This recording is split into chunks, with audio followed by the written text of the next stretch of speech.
असां सभई ताड़ियुनि सां अॼु जे प्रोग्राम जी शुरूआत कयूं। तव्हां सभिनी खां हिकु निमाणी विनंती आहे कि अॼु जे ॾींहुं प्रोग्राम जे एंड ताईं तव्हां सभु असां सां गॾु रहो। मूंखे ख़बर आहे प्रोग्राम शुरू में देरि थी वई आहे ऐं तव्हां लेडीज़ खे घर में कमु बि हूंदो आहे, पर अॼु जे रोटी जी चिंता न कयो, छो जे करे कुझु सिंधी पंचायत जे तरफ़ां असां सभिनी जी रसोई थी आहे। हाणे मां स्वागत थी कयां हिकु सुनहरो मौक़ो। अक्सर असां ॾिसूं था त के हाणे असां सभु चीफ गेस्ट सां गॾु लैंप लाइटिंग जी सेरेमनी कंदासीं। असांजा चीफ गेस्ट श्रीमती साइसा राहुल कालानी, कुमारी रिंकी महेश काछेड़ा, कुमारी निकिता मेहतानी और श्री भगवनदास कटारिया सर असां सभिनी जे विच में आहिनि। उन्हनि सां अॼु असांजे विच doctor Ajit Manrilal, convenor of NCTCL भी असांजे हिन मौके ते शामिल रही आहे। कहिड़े बि प्रोग्राम खे या कम खे शुरू करण खां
जय झूलेलाल।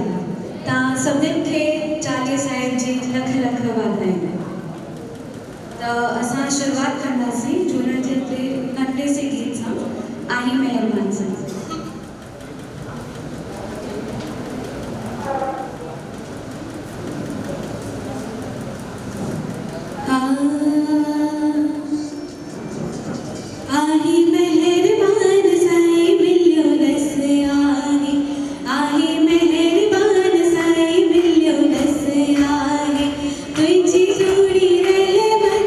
तुझी थोड़ी रहे वतन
जय झूलेलाल।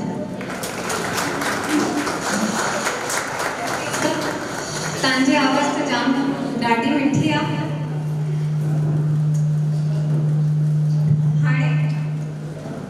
हाणे मां श्री हासनाथ सर खे आमंत्रित कंदमि कि वे अची करे असांखे अॼु जे कार्यक्रम जी प्रस्तावना ॾे।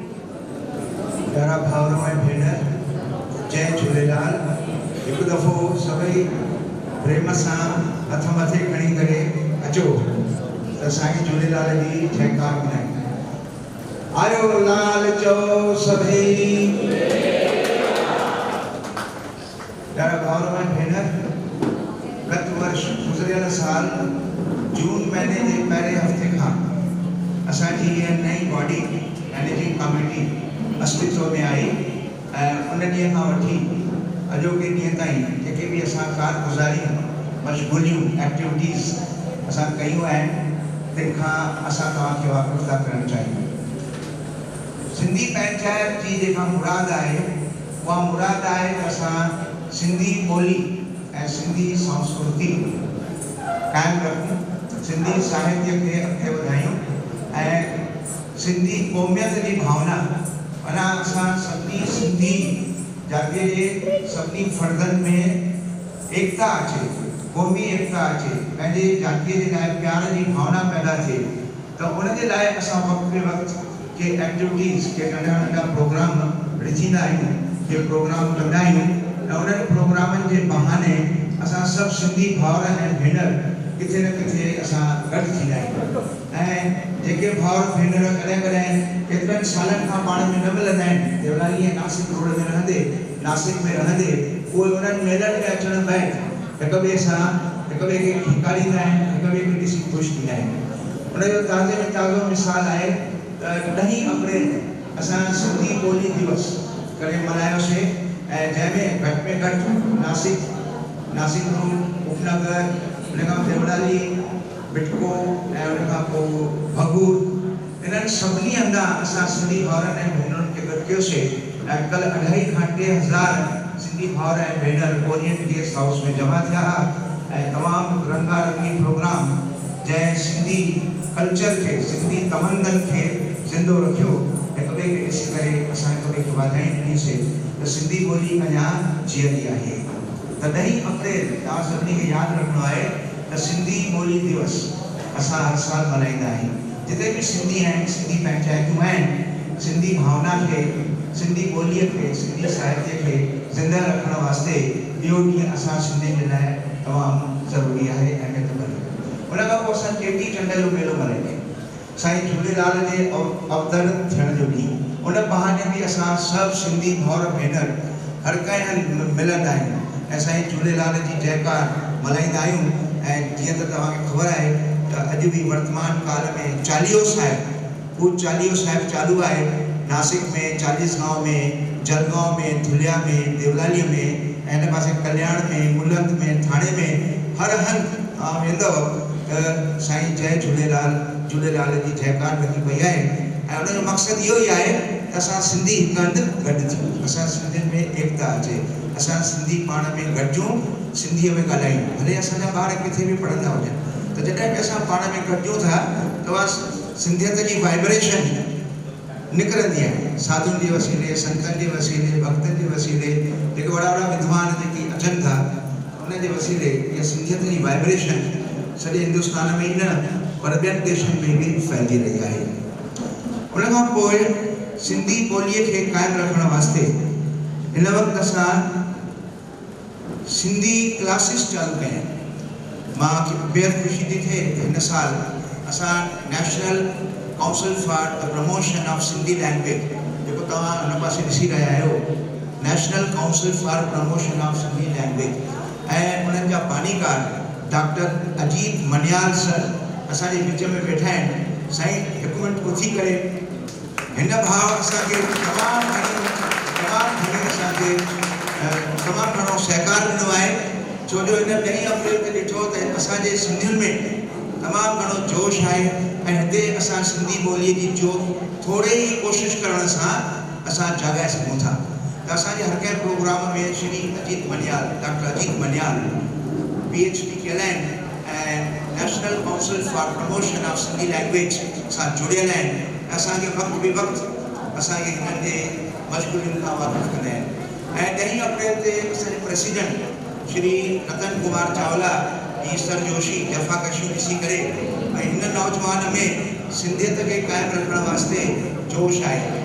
असांजे भाउ रतन प्रेसिडेंट रतन खे देवलालीअ मां 3 सालनि जे वास्ते महाराष्ट्र में हिकु सिंधी ॿोली साहित्य अकाडमी आहे, जिते वॾा वॾा सिंधी कार्यकर्ता ईंदा आहिनि, विद्वान ईंदा आहिनि, लेखक ईंदा आहिनि, कवि ईंदा आहिनि।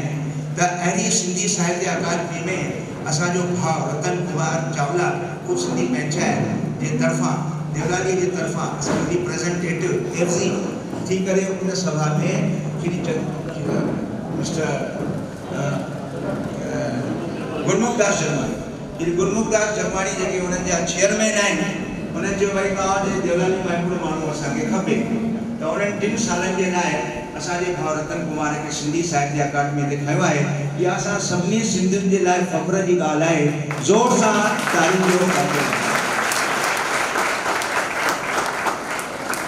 हाणे असांजे भाउ रतन कुमार लास्ट ईयर असांजा सिंधी जेके बुज़ुर्ग आहिनि, जेके उहा अकेला हरिद्वार ऐं अमृतसर शायदि न वञी सघनि, त हिननि 110 सीनियर सिटीज़न्स खे नासिक रोड मां, नासिक मां, देवलाली मां, नासिक मां, उनमें असांजो भाउ तलरेजा साहब ऐं दरड़ा साहब ऐं जेठवानी साहब हिननि तमामु घणी महिनत कई ऐं असांजे हितां 110 ॼणा सिंधी भाउर ऐं भेनर, जंहिंमें सीनियर सिटीज़न चङा हुआ, उन्हनि खे सॼो हरिद्वार ऐं उन खां पोइ तव्हांजो अमृतसर जी उहा यात्रा कराए आया।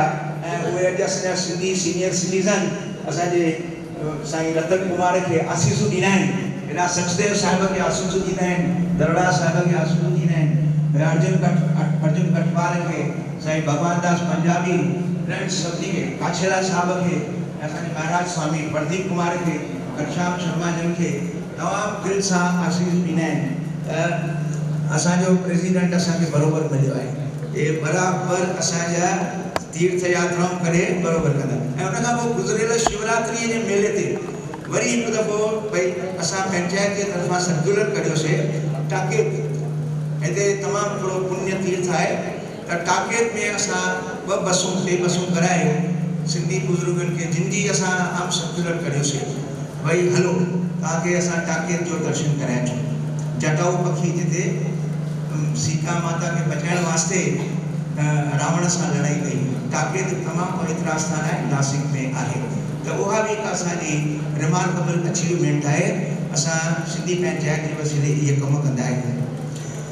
उन खां पोइ हिन साल असां सिंधी ॿोलीअ जा 4 क्लास, मां हींअर तव्हांखे ॿुधायो, national council for promotion of Sindhi language जा बानीकार director Shri doctor Ajit Maniyal sir असां वटि वेठा आहिनि।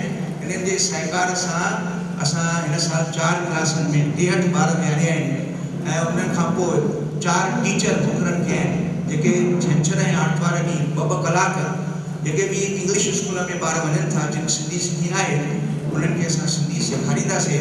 ऐं उते जेके टीचर्स ईंदा सेखारण वास्ते, उन्हनि खे national council for promotion of Sindhi language human resource department दिल्लीअ जे तरफ़ां उन्हनि खे बाक़ाइदे सैलरी मिलंदी। हफ़्ते में 2 ॾींहं असांजे ॿारनि खे पढ़ाईंदा।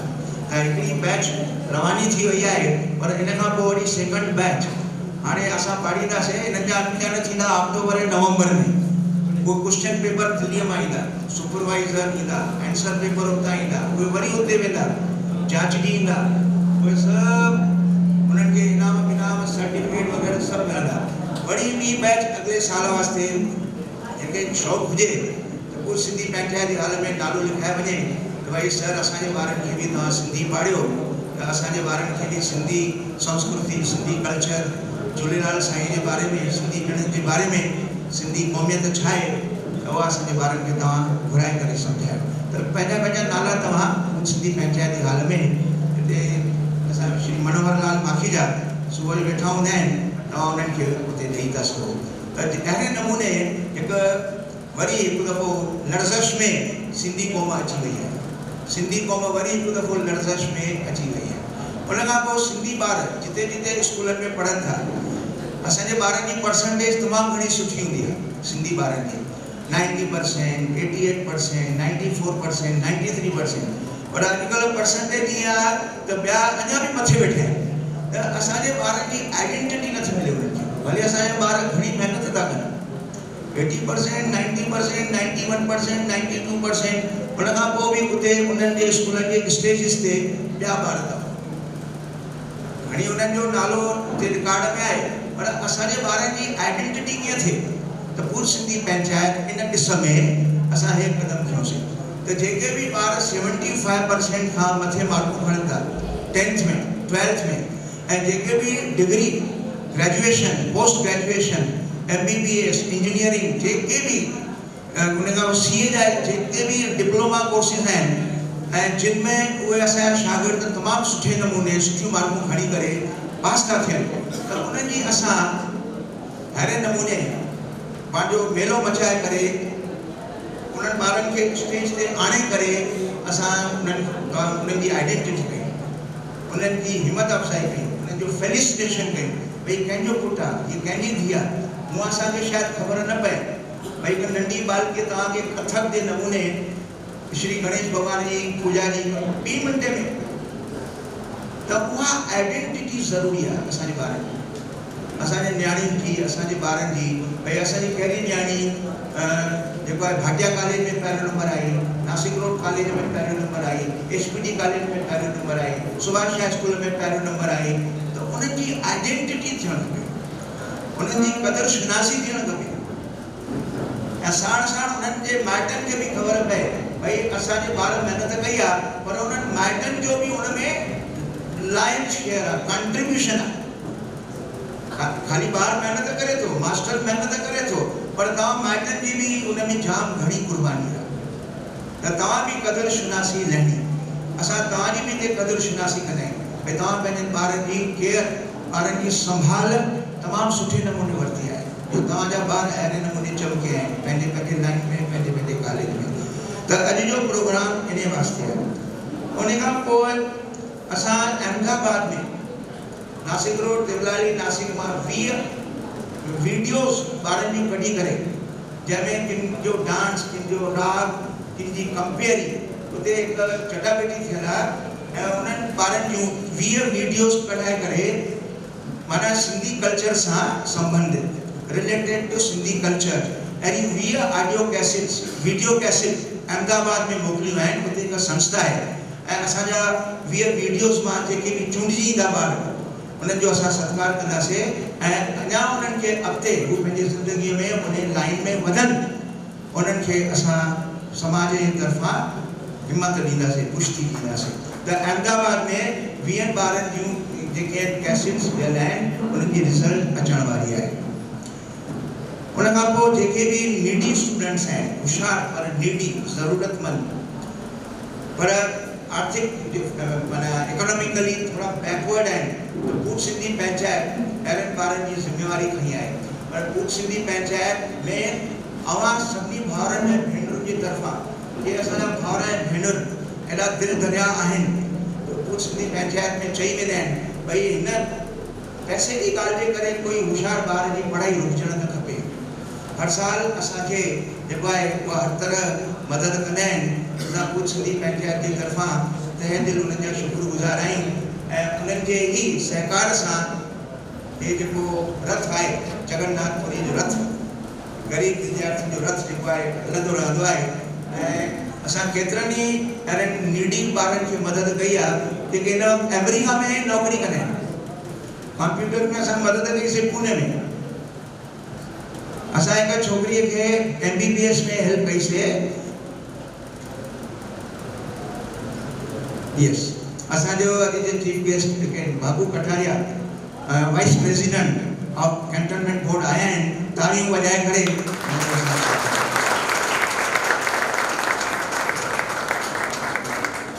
त अहिड़नि शागिर्दनि खे असां हर साल कॉलेज लेवल ताईं जेको आहे तव्हांजे सहयोग सां असां उन्हनि खे हेल्प करे उन्हनि जी जेका पढ़ाई आहे अॻिते असां वधाईंदा आहियूं। पर उहे ॿार होशियार हुअणु खपनि, इहो उनजे पुठियां हिकिड़ो आहे। उहे ॿार होशियारु हूंदा आहिनि, असां उन्हनि जी रिज़ल्ट्स ॾिसी करे उन्हनि जी गाॾी अॻिते वधाईंदा आहियूं। उन खां पोइ अॼोको प्रोग्राम इहो पिणु शागिर्दनि जे वास्ते आहे। It is related to education. जिन भी ॿारनि गुज़िरियल मार्च अप्रैल में 10th 12th में मोर देन 75% माना डिस्टिंक्शन फर्स्ट क्लास ऐं ग्रेजुएट खां वठी पोस्ट ग्रेजुएट ताईं फर्स्ट क्लास ऐं बाक़ी जेके ॿियूं फाइनल MBBS BDS CA उन्हनि में उन्हनि खे यश मिलियो आहे, त उन्हनि ॿारनि जी बि असां हिते क़दुरु शिनासी कंदा आहियूं, उन्हनि जे बि फेलिसिटेशन कंदा आहियूं भूत सिंधी पंचायत जे तरफ़ां, जीअं ॿार अॻिते वधनि। ऐं ॿिया जेके ॿार हिते आया आहिनि उहे जॾहिं ॾिसंदा आहिनि त भई असांजे दिवलानी में असांजे पासे में हिकिड़ो मिस्टर A रहे थो, उनजो पुटु जेको आहे MBBS में आयो पास थियो, वरी भूत सिंधी पंचायत में क़दुरु शिनासी थी, त उन ॿार खे छा थींदो आहे डिस्गाइज़ में इनडायरेक्ट में हुनखे बि हिमत मिलंदी भई मां बि अॻिते पढ़ाई कयां। छो जो यादि रखो हे जेको दौर हली रहियो आहे इहो एजुकेशन जो दौर आहे।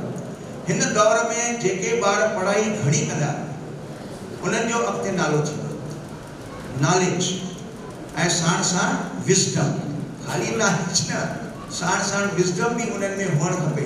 अहिड़ा ॿार असांखे पैदा करणा आहिनि ऐं सिंधियुनि वटि उहो मादो आहे। सिंधियुनि ॿारनि जे दिमाग़ में असांजी हेरिडिटीअ मां उन्हनि ॿारनि खे अहिड़ा क्रोमोसोम्स आहिनि, हू जाम होशियारु आहिनि, उन्हनि जी मेमोरी शार्प आहे तमामु। पर हिकिड़ी ॻाल्हि मां ॿारनि खे हिते चवणु वाजिबु थो सम्झां त असां पंहिंजी एनर्जीअ जो केतिरो हिसो कंहिंमें था विञायूं पिया मोबाइल ऐं टीवीअ में। असां उहो ॾिसो, बराबरि ॾिसो, पर जेको ज़रूरी भाङो आहे रिलेटेड टू योर सब्जेक्ट ओतिरो ॾिसी करे बाक़ी हलंदा हलो, जेको तव्हांखे पंहिंजी पढ़ाईअ में यादि कमु अचे। उन खां पोइ भूत सिंधी पंचायत न सिर्फ़ु तइलीम ऐं साहित्य जे वास्ते कोशिशि करे रही आहे, पर असां सिंधी भाउरनि जी हेल्थ, असां सिंधी भाउरनि जी सिहत सालिम रहे, तंहिं करे असां हिते तुलसी हॉस्पिटल, उन खां पोइ अपोलो हॉस्पिटल, अशोका हॉस्पिटल, उन खां पोइ वोकाट हॉस्पिटल, इन्हनि सां असां संबंध में रहंदा आहियूं। इन जा डॉक्टर ॿियो किथे घुराईंदा आहियूं ऐं उन्हनि जा हिते लेक्चर्स रखंदा आहियूं। भई सभिनी भाउरनि खे इनवाइट कयो वेंदो आहे त भई prevention is better than cure. पहिरीं जेको आहे तव्हां प्रिवेंशन कयो, जीअं बीमारी तव्हांजे घर में न अचे, उहे डॉक्टर तमामु सुठे नमूने सम्झाईंदा आहिनि।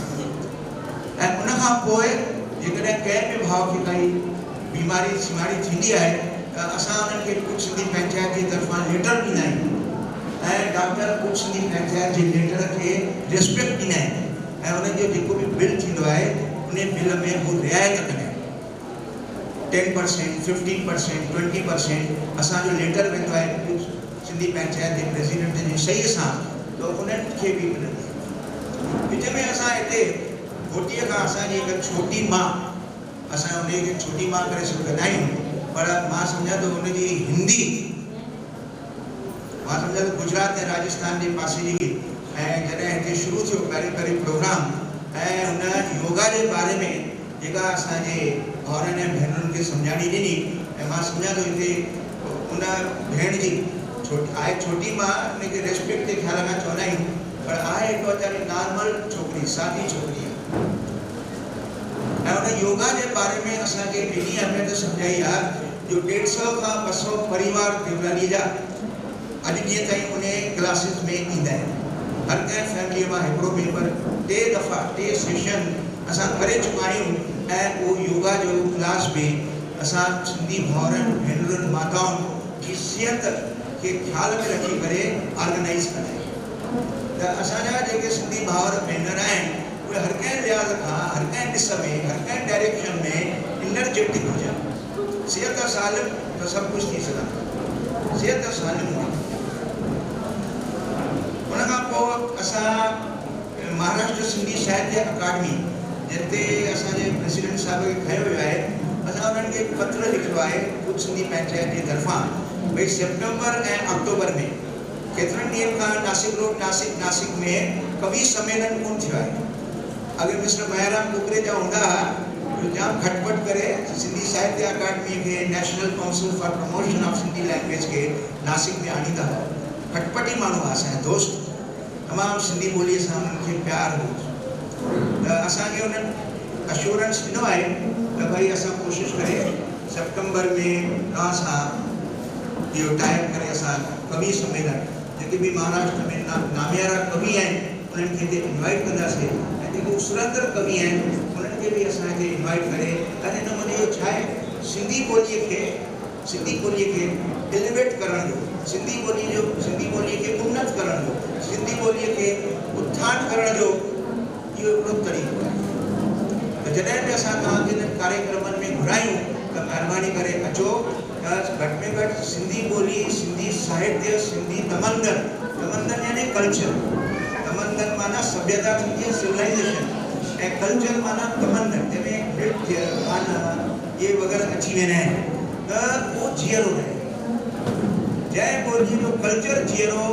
उहा ॿोली सदाई जीअरी प्रोफेसर राम पंजवाणी असांखे MA में वर खे चवंदा पंहिंजी कल्चर जीअरी सिंधीअ में ॻाल्हायो जेके बि पंचायतूं ठहियूं आहिनि उन्हनि जी इहा ई मुराद हूंदी आहे त जिते बि असां पाण में गॾिजूं सिंधीअ में ॻाल्हायूं हिकिड़ो वरी असां NCPSL जे तरफ़ां सिंधी क्लासिस चालू कया आहिनि छंछरु आर्तवार ॾींहुं मास्टर हुते पाढ़ींदा आहिनि ऐं उन खां पोइ उनजा अक्टूबर नवंबर में एग्ज़ाम थींदा उन्हनि खे बाक़ाइदे जेके पहिरियों ॿियो नंबर ईंदा उन्हनि खे इनामनि किरारनि सां नवाज़ियो वेंदो त तव्हांजे ॿारनि जा बि नाला हिते ॾेई वञो डॉक्टर अजीत मनियार NCPSL जा कन्वीनर आहिनि ऐं ख़ुशकिस्मतीअ सां अॼु असांजे विच में उन खां पोइ श्री नारायण दास जेठवाणी असांजा हिते आयल आहिनि सिंधी राजा अख़बार निकिरंदी आहे ऐं श्री दरोड़ा साहिब नासिक मां बि सिंधी समाज जी न्यूज़ ॾींदा आहिनि त असां हिननि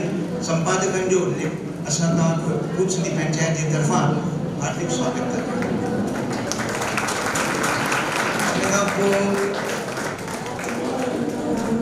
अॼु जा जेके मुख्य महिमान असांखे भूत सिंध देवलालीअ जा श्री भगवान दास कटारिया जेके हिन कैंटोनमेंट बोर्ड देवलालीअ में वाइस प्रेसिडेंट आहिनि प्लीज़ वाइस प्रेसिडेंट ब्रिगेडियर खां पोइ वाइस प्रेसिडेंट थींदो आहे ब्रिगेडियर थींदो आहे प्रेसिडेंट उहो आर्मी मां थींदो आहे ऐं देवलालीअ में जेके चूंडूं थींदियूं आहिनि उन्हनि मां वाइस प्रेसिडेंट चूंडियो वेंदो आहे त हिन वक़्तु असांजो भाउ भगवान टीकमदास कटारिया भूत सिंधी पंचायत जा मेंबर त आहिनि ई आहिनि पर कैंटोनमेंट बोर्ड में वाइस प्रेसिडेंट आहिनि कंहिं बि सिंधी भाउ खे असांजे हिन भाउ में कोई बि कमु हुजे भई कोई बि तव्हांखे पर्सनल कमु हुजे त तव्हां हिननि सां मिली सघंदा आहियो कैंटोनमेंट बोर्ड जे ऑफिस में मंझंदि जो 11-12 खां पोइ हूंदा आहिनि ऐं शाम जो बि 3:30-4 लॻे उते मौजूदु हूंदा आहिनि न त हिते भाई रामचंद्र जे टिकाणे जे पासे में हिननि जो दुकानु आहे तव्हां कॾहिं बि कंहिं बि क़िस्म जी तव्हांखे तकलीफ़ हुजे त तव्हां उहा तकलीफ़ हिन भाउ जे अॻियां रखी सघो था ऐं हीउ भाउ हर का कोशिशि करे उन तकलीफ़ खां तव्हांखे निजात ॾियारींदो मुक्ति ॾियारींदो ऐं तव्हांखे यादि हूंदो स्वर्गीय टीकमदास कटारिया असां जॾहिं बि स्वर्गीय टीकमदास कटारिया चेतन कटारिया जे घर में वेंदा हुआसीं त हिननि जो घर ॼण भारत माता जी जय माना देशभक्ति जो वातावरण हूंदो त अहिड़े देशभक्तीअ जे वातावरण में असांजो ॾाढो भाउ भगवान टीकमदास कटारिया अहिड़े वातावरण में पलिजी करे वॾो थियो आहे त हिन में बि उहे पीउ जा गुण आहिनि टीकमदास जन बि 7 साल कैंटोनमेंट बोर्ड में मेंबर हुआ ऐं उन ज़माने में पाणी जी ॾाढी तकलीफ़ हुई ऐं हुन भाउ तमामु घणी कोशिशूं करे उहो पाणी जो प्रॉब्लम दूर करे ऐं हाणे असांजो भाउ भगवान कटारिया पिणु साॻिए लेवल ते हली रहियो आहे साॻिए नमूने हली रहियो आहे ऐं पीउ जे नक्शे कदमनि ते हली रहियो आहे ऐं असां चाहियूं था त भगवान हुनखे अञा सघ ॾींदो ऐं त सिंधी समाज जी शेवा करे ऐं सिंधी ॿोलीअ खे अॻिते वधाए मां एतिरो चई पंहिंजी जॻह वठां थो आयो लाल चओ सभई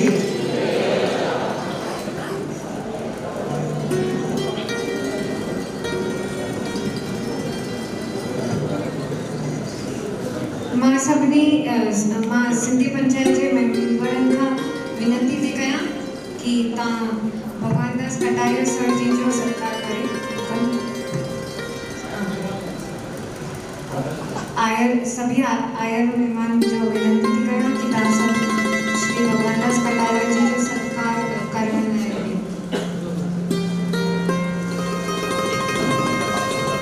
ऐं मां श्रीमती अंकिता कटारिया खे बि विनंती कंदमि कि स्टेज ते अचनि।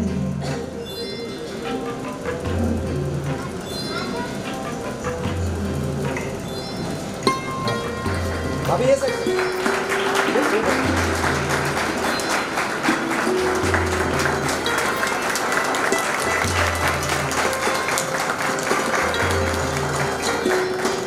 मिस्टर जेठवाणी 40 गांव में आए हैं और भगवान दास जो असांजो सत्कार करण था चाहिए। मिस्टर जेठवाणी सिंधी राजा जरा संपादक हैं, सिंधी समाज जी सॼी ॼाण पंहिंजा अख़बार में ॾींदा आहिनि।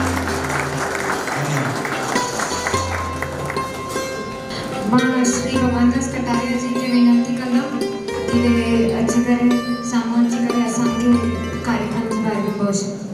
जय झूलेलाल। सभिनी खां माफ़ी थो घुरां त 15 मिनट लेट थी वियुसि। 7:30 एक्चुअली टाइम ॾिनो मां असां कमेटी मेंबर खे प्रेसिडेंट खे हम सौभाग्य नगर ते आर्मी जो हिकु अञा प्रोग्राम वो अटेंड करे पोइ हिते आयासीं।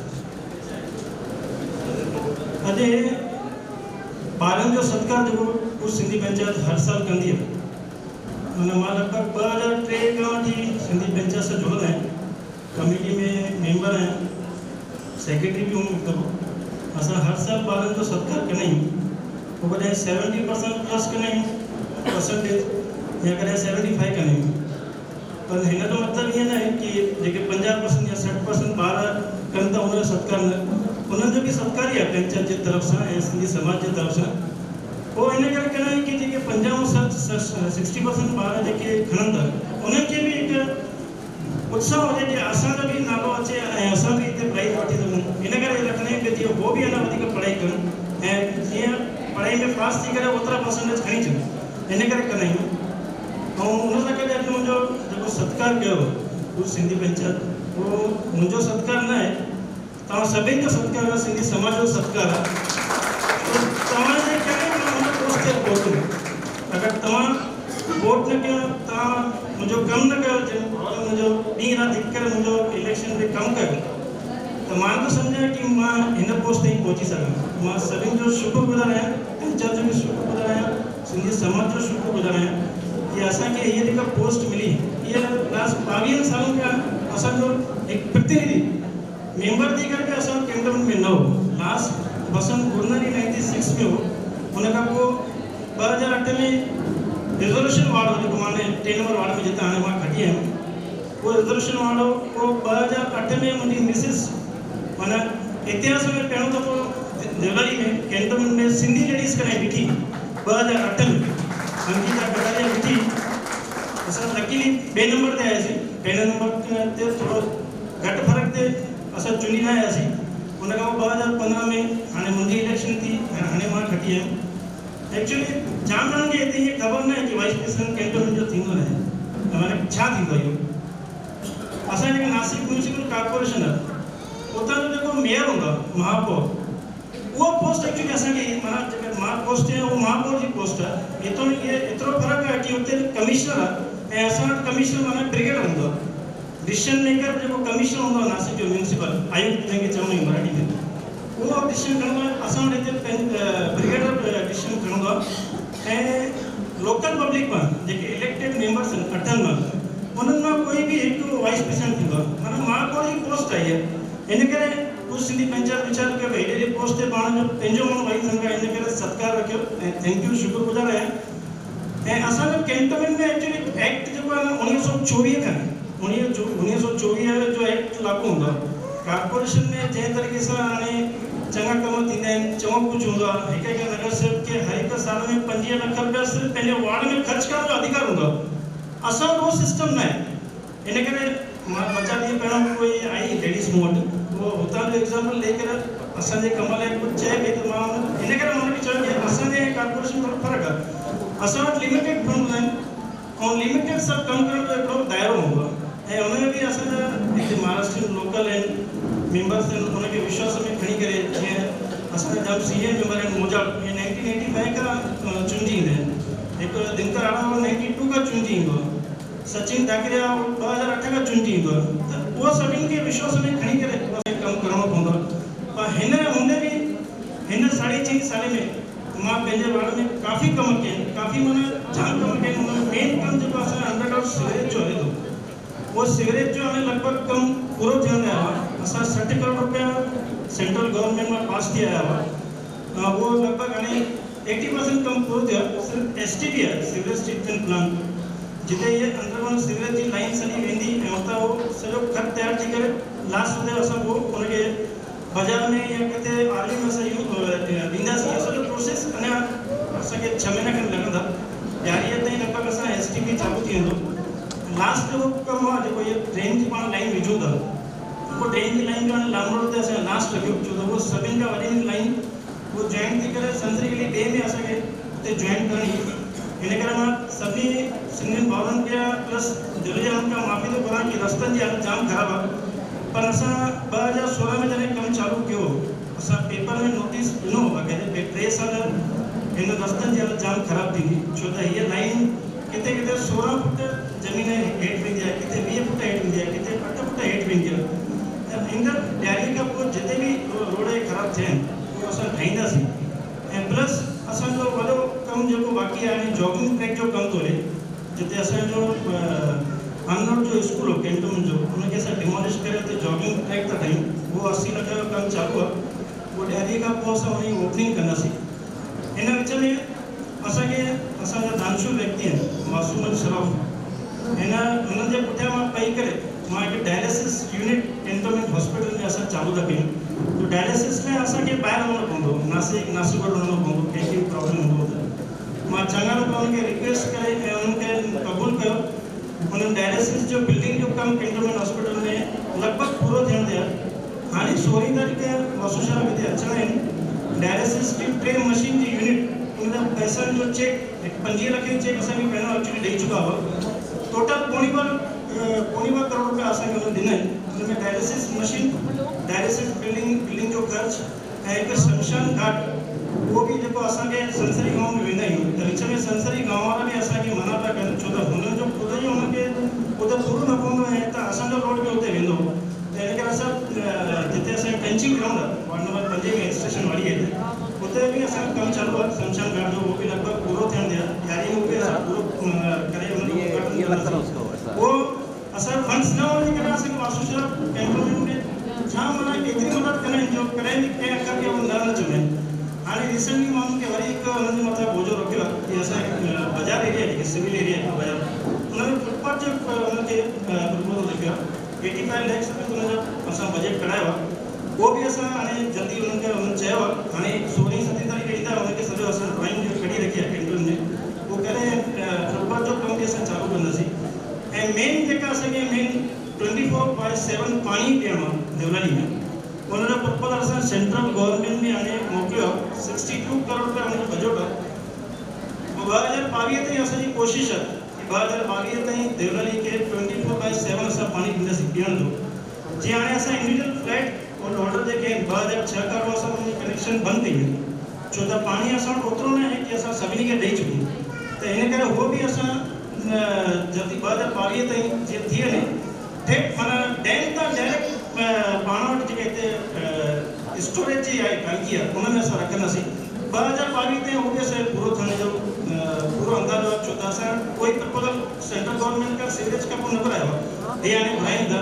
ऐं ॿियो हिकिड़ो प्रपोजल मां पंचायत जे पासे में जेकी जॻह लैंड पई आहे 2017 में ग्रीन जिम लाइ इहा मां पास करे रखी आहे।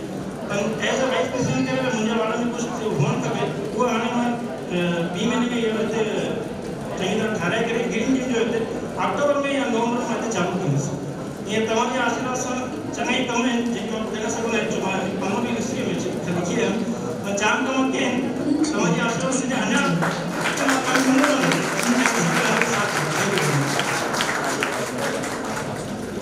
धन्यवाद सर। मां तव्हांजी ॾाढी शुक्रगुज़ार आहियां त तव्हां असांखे एॾी जानकारी ॾिनी। असीं सभु ॾिसूं त ॾांहुं दर्जो ज़िंदगी में ख़ासि कमु त नथो अचे, पर असलियत में हर ॿार जे कैरियर जी नींव रखे थो।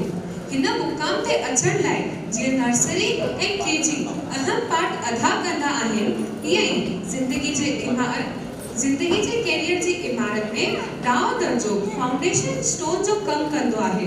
रात भर वेही करे पढ़ाई करण ऐं सख़्त मेहनत करण असां 10 दर्जे में ई त सिखंदा आहियूं ऐं इहो 10 दर्जे जो बिज असांजे माइंड ऐं टीचर्स भली भांति असां में पोखनि था। मां अॼु असां सभी ॿारनि तरफ़ां माइंड जी उहा मेहनत सपनो ऐं चिंता लाइ शुक्रगुज़ारी प्रस्तुत थी कयां। हाणे मां वंशिका चावला खे सॾु थी करणु चाहियां कि वो अची करे अॼु असांखे असांजे पहिरें चीफ गेस्ट जो परिचय ॾे। जय झूलेलाल। मां वंशिका चावला अॼु हिन सिंधी पंचायत हॉल जे मंच ते जे ख़ासि प्रोग्राम यानी देवलाली ऐं नासिक जे सिंधी ॿारनि खे पढ़ाई में हिकु सुठी मुक़ाम हासिल करण जे लाइ फेलिसिटेशन जे चीफ गेस्ट जो परिचय ॾियण जो मौक़ो मिलियो आहे। सभ खां पहिरियों महिमान जंहिंजो जन्म 31 जुलाई 2000 में प्रकाश मेहतानी जे घर थियो, जिनजो नालो निकिता मेहतानी आहे, जंहिंखे मॉडलिंग में ऐं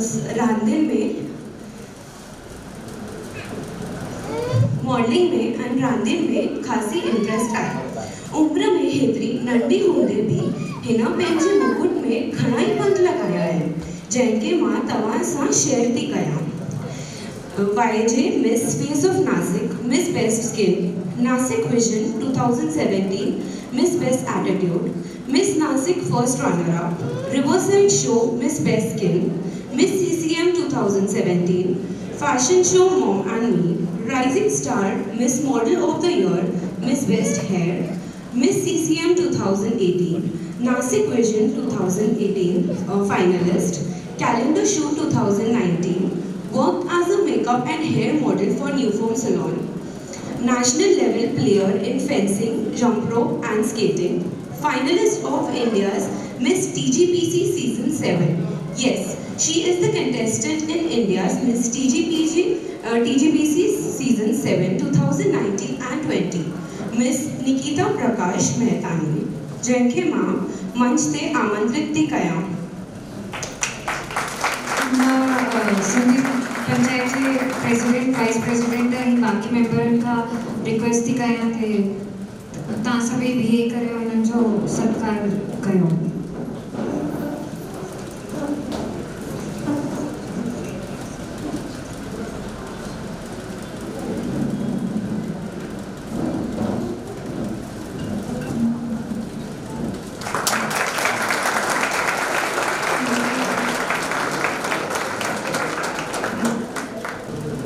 निकिता मेहतानी के विनंती कंदमि कि अची करे नए क्लास के ॿारनि जो के पुरस्कार ॾेई उन्हनि जो हौसलो अफ़ज़ाई करे। नवीन नरेश कलाल 91.60, सावलानी हर्ष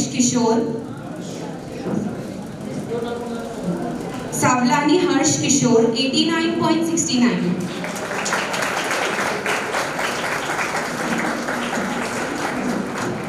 दरियानी साक्षी संजय 89.38,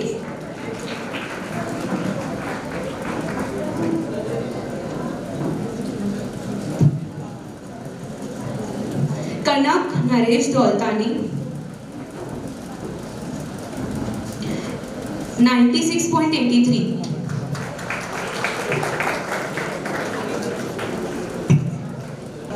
मुस्कान खत्री 95.60,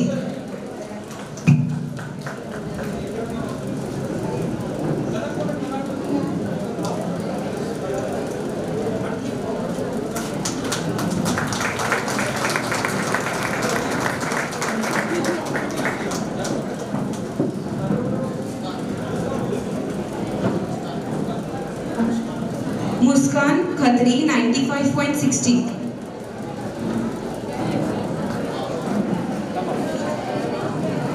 क्रिश सुनील ग्वालानी 94.16,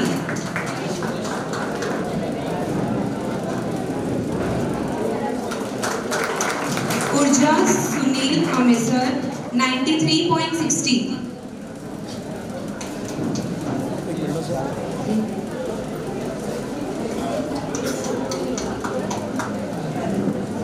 मोहित दीपक चावला. पेरेंट्स तांसां प्लीज तालियूं वजाए करे ॿारनि जो हौसलो वधायो.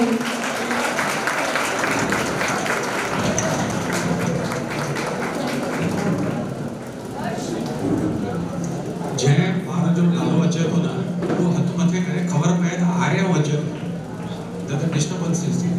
जीअं तव्हां नालो खणंदव न हथ मथे करे डुकंदा अचो प्लीज़. ऐं देवलारी में रेशनिंग कार्ड आहे या भाई तालियूं न वॼाइणियूं? तालियूं हेॾे वॼायो जो दिल्ली ऐं शिलोंग ताईं तव्हांजो आवाज़ वञणु खपे. ॿार हितां जा ई प्रोत्साहन ॾियो.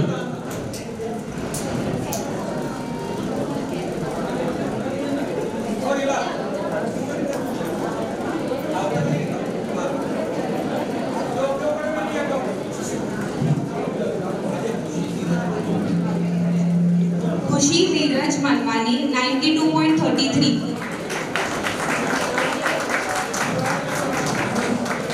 पूजा आमेसर 93.60.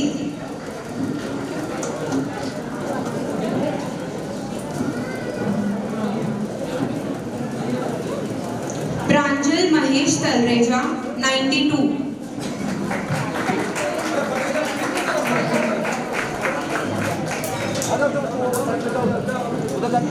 भक्ति दीपक कुकरेजा 91%.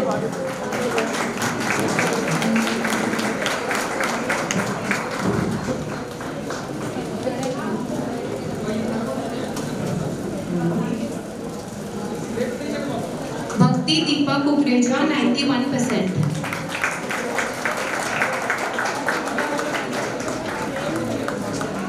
वेदांतिका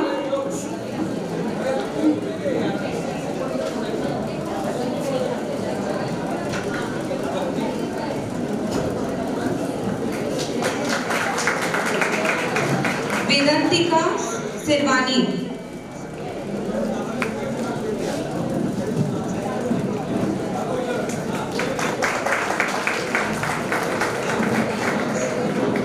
एकांशा दरियानी 88.50.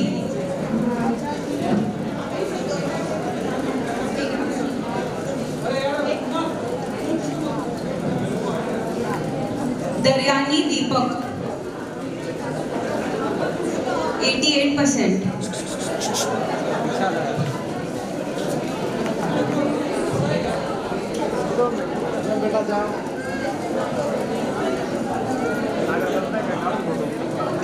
दरियानी तनुजा दीपक.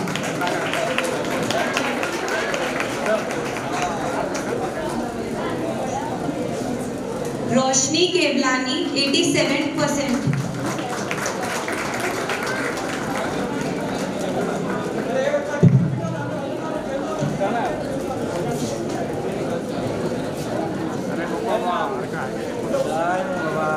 कोकलानी किरण प्रकाश 87%.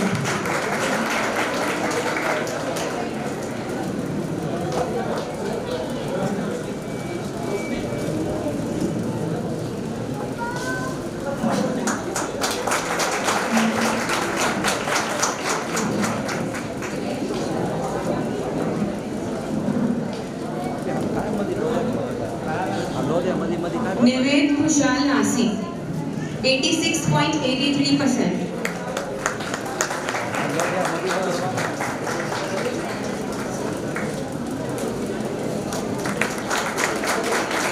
जयेश दीपक दयालानी 86.60%.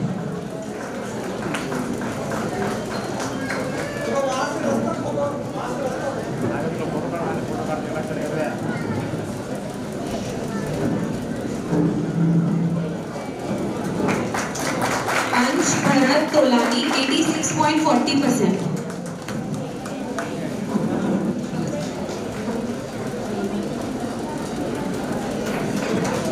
करिश्मा भगवान Samtani 86.33%.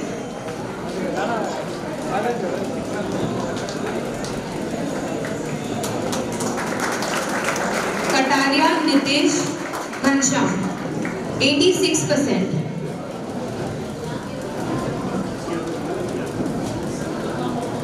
Kewalani Jatin 85%. Excuse me. Hello. No, sorry.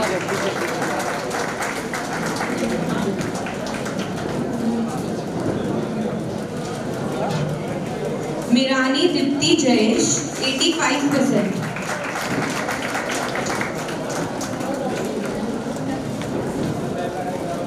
Nikhil Deepak Tolani 85%.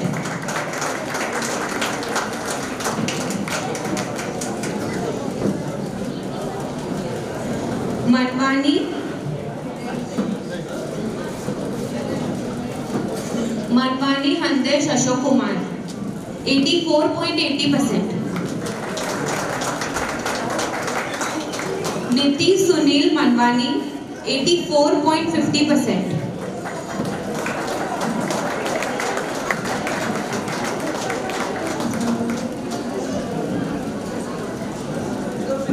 Nitish Sunil Bhagnani 84.50%. अंकुर आनंद नागदेव 81.16%.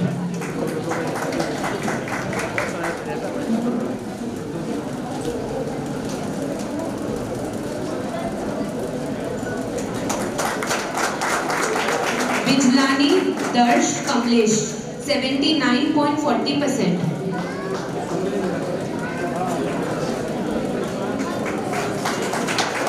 वरुण कुशल चावला 79.60%.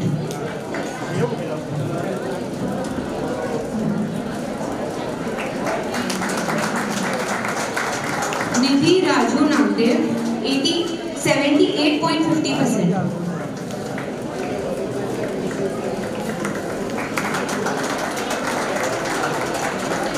पंजवानी रीना 78.20%.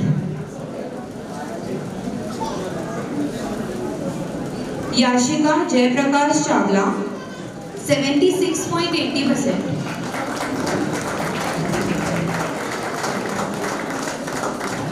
बलेचा लवीन राजेंद्र 76.80%.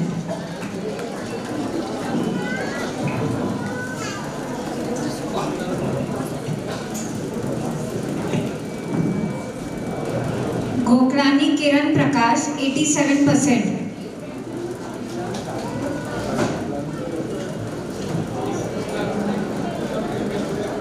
समीर का रिक्वेस्ट आप कि तांजे बारन के पुरस्कार मिली हुए हो तो फिर भी आप सब बैठे रहिए और आगे का प्रोग्राम एंजॉय कीजिए.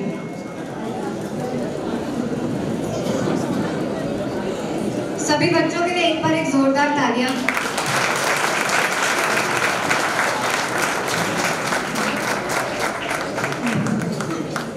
बारो दर्जो जिंदगी जो वो पड़ाव है जिते हर ॿार जे करियर जा पैर लॻाइनि था ऐं पंहिंजे नए ऐं मुश्किलनि जो सामना कंदे कंदे उहो ॿार पंहिंजे हिकु नए रूप सां मुलाक़ात कंदो आहे. ॾिसूं था त कंहिंजी दरिया समुंड ते वञी मिलंदी आहे त कोई दलदल में रहिजी थो वञे. अॼु हिते 12 दर्जे जा ॿारनि खे पुरस्कार सिंधी पंचायत जे तरफ़ां मिलण लाइ असां सभई आया आहियूं. हुन बख़ूबी पंहिंजे मंज़िल ॻोल्हे कढी आहे. छाकाणि त हाणे जीवन जे बिल्डिंग खे हिकु शेप अचण वारी आहे. मां हाणे वंशिका खे रिक्वेस्ट कंदमि कि हे असांजे नेक्स्ट चीफ गेस्ट जे बारे में असांखे ॿुधाए. जय झूलेलाल. अॼु असांजो ॿियो महिमान मिस पिंकी कछेला बिज़नेस एडमिनिस्ट्रेशन जी 3rd ईयर जी स्टूडेंट आहे, जेकी state level basketball player and athlete भी आहे, जो प्रोफेशनल मेकअप आर्टिस्ट आहे ऐं ग्रूमिंग ट्रेनर जे तौर ते यंग एंड वर्किंग वुमेन लाइ ग्रूमिंग ट्रेनिंग भी वठंदी आहे.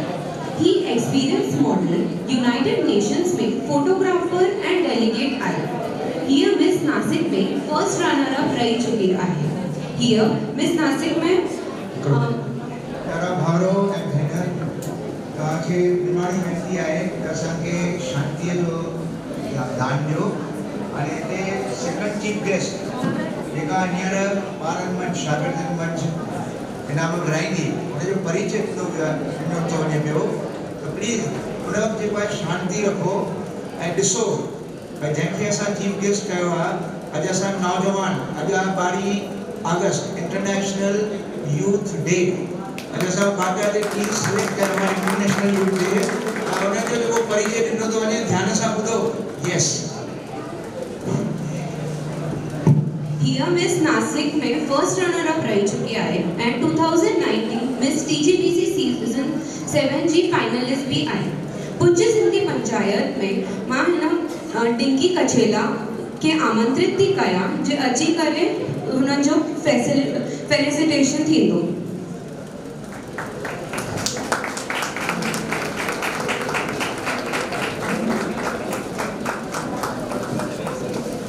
सभी मेंबरन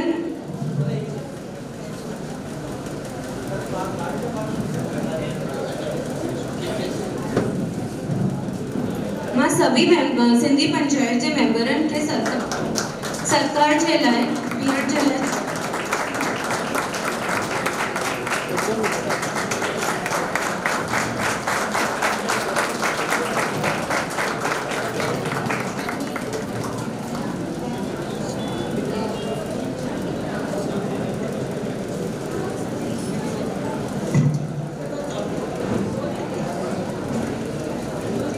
डिंकी काचेला के रिक्वेस्ट कंदम कि वे एचएससी जे ॿारनि जो फेलिसिटेशन कयो नवीन नरेश कलाल 91.60% सावलानी हर्ष किशोर 89.69%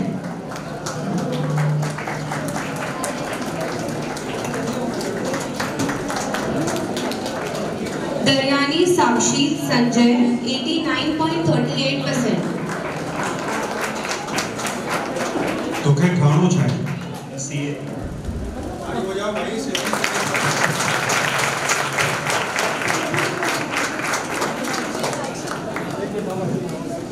चलो जल्दी जल्दी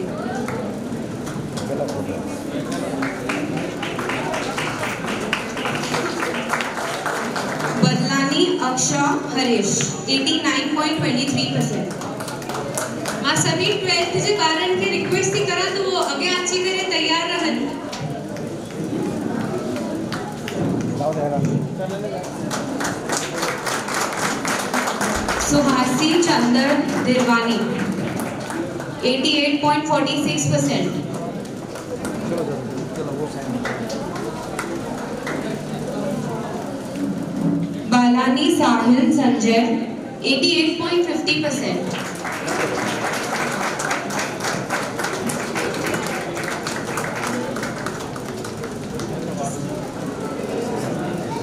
प्रेरणा पहलाज बारवानी 88%।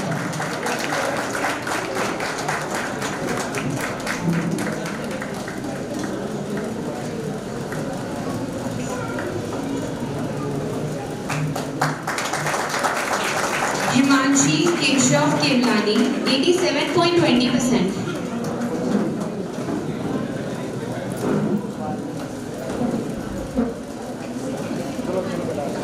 भतीजा राधिका 86.15%।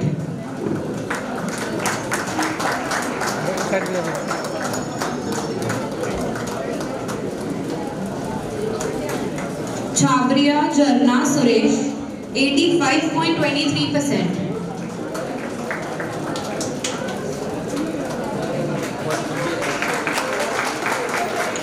मोहित हरीश खत्री 84.80%।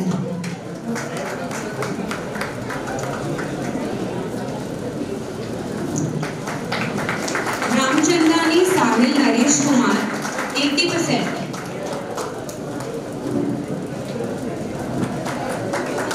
दरानी गुंजन महेश 79.54%।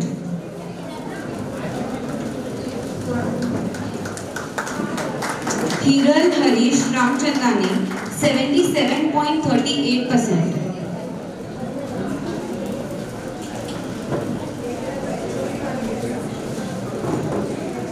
संगीता केवलानी 77%।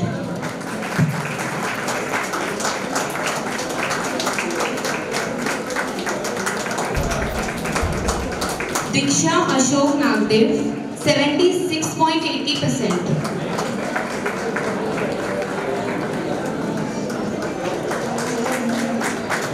चावला कोनिका राकेश 76.62%।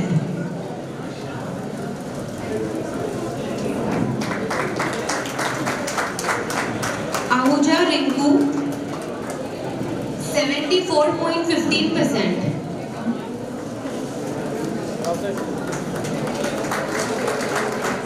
दिशा मूलचंद आहूजा 74%।